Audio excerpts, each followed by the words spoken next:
దేవుడు నా జీవితంలో ఏ కార్యం జరిగించలేదు అని కొన్నిసార్లు బాధపడుతూ ఉంటారు. కాబట్టి ఎందుకు అంత బాధ? యేసు ప్రభు సమయం వచ్చినప్పుడు ఆయన చెప్పినట్టుగా మనం చేస్తే తప్పకుండా బలమైన కార్యాలు మన జీవితాలు జరుగుతాయి, వివాహ కార్యాలు జరుగుతాయి. కానీ మనం చాలాసార్లు తొందరపడి దేవుని సమయం రాకముందే మనకు కావాలనుకుంటాం. రెండవదిగా ఆయన చెప్పినట్టు మనం చెయ్యం.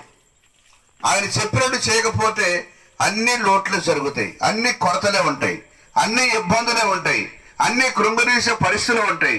దేవుడు చెప్పినట్టు కనుక పెళ్లి జరిగినా, పేరటం జరిగినా, దేవుడు చెప్పినట్టుగా మన జీవితాలు మనం చేస్తే గొప్ప అద్భుతములే జరిగించబడును గాక. నిజమే. ఇక్కడ మనం చూస్తున్నాం యేసు ప్రభు వారు ఏం చెబుతున్నారు పరిచారకులను చూసి, అదిగో బాబు, యూదుల యొక్క శుద్ధీకరణ ఆచార ప్రకారంగా 6 రాతి బార్లన్నీ కూడా అక్కడ ఉన్నాయి.